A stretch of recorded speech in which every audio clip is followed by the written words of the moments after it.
ഇന്ന് തന്നെ ഡൗൺലോഡ് ചെയ്യൂ. കാണൂ നിങ്ങളുടെ ഫേവറേറ്റ് ഷോസ്. ചെറിയമ്മയ്ക്ക് ഒരു അസുഖവും ഇല്ല. രോഗം ഉണ്ടാക്കാൻ ചിലര് നോക്കി, അത്രേ ഉള്ളൂ.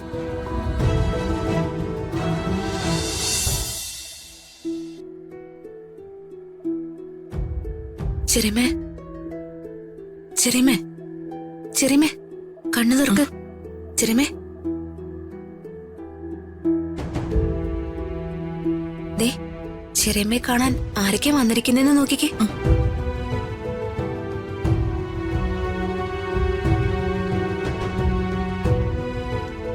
രാധമേ പ്രിയോ? വേണ്ട, എഴുന്നേക്കണ്ട. എനിക്കിപ്പോ വലിയ കുഴപ്പമൊന്നുമില്ല രാധമേ. ഇപ്പൊ ക്ഷീണം കുറവുണ്ട്. മോള് തന്ന മെഡിസിൻ കഴിച്ചോണ്ടായിരിക്കും അസ്വസ്ഥത നല്ല കുറവുണ്ട്. ചെറിയമ്മയ്ക്ക് ഒരു അസുഖവും ഇല്ല. രോഗം ഉണ്ടാക്കാൻ ചിലര് നോക്കി, അത്രേ ഉള്ളൂ.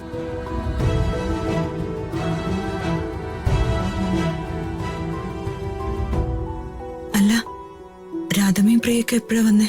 കുറച്ചു നേരമായി. ഞങ്ങള് മാഡത്തിന് സുഖമില്ലെന്ന് അറിഞ്ഞോണ്ട് വന്നതാ. എല്ലാരും ഉണ്ട്, വേണുവേട്ടനും ജയന്റെ അമ്മയും എല്ലാരും. എന്നിട്ട് അവരൊക്കെ എവിടെ? അവരൊക്കെ ഹാളിലുണ്ട്.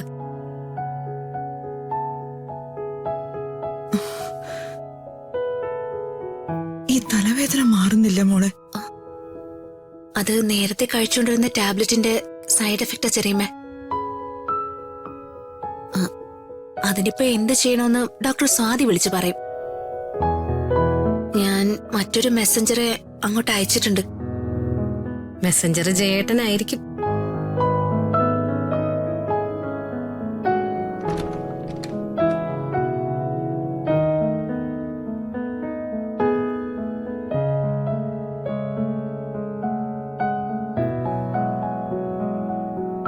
ജ്യൂസ് കുടിക്കേ, ക്ഷീണം മാറട്ടെ. കുറച്ചു മുമ്പ് കഞ്ഞി കുടിച്ചതേ ഉള്ളൂ. അതൊന്നും സാരമില്ല. ദാമേ കുടിക്കേ. മോൾ ഇങ്ങ് കൊണ്ടുവന്നേ, ഞാൻ കൊടുക്കാം.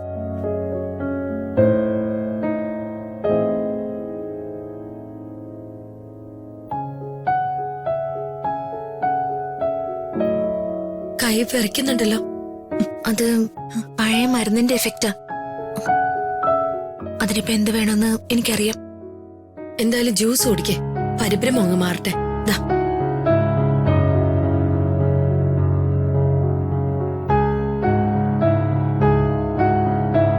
മതി, നല്ല ക്ഷീണം.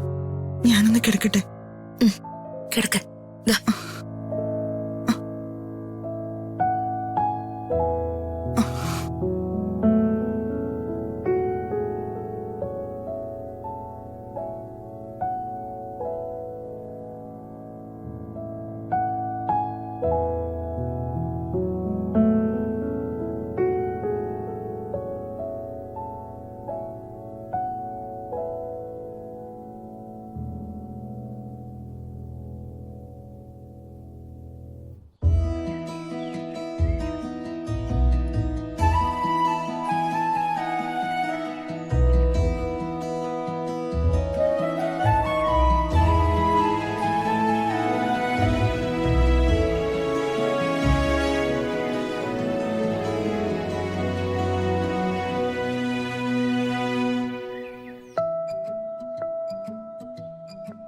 എന്താ അവിടെ തന്നെ നിൽക്കുന്നേ? അടുത്തു വരൂ.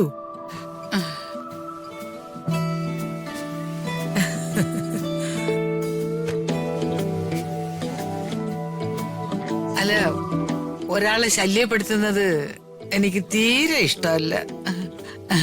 അതുകൊണ്ടാ വരാതെ ശങ്കിച്ചു നിന്നത്.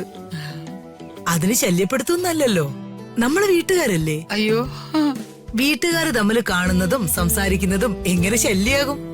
ജനിച്ചു വീണപ്പോഴേ എന്റെ അച്ഛൻ ആദ്യം എനിക്ക് തന്ന ഉപദേശമാ നല്ല അന്തസ്സോടെ എല്ലാരോടും പെരുമാറണമെന്ന്. ഓ, അതെന്റെ ജീവിതത്തിൽ ഞാൻ ഉടനീളം പാലിച്ചിട്ടുമുണ്ട്. അമ്മിനമ്മ ഇരിക്ക്. No thanks.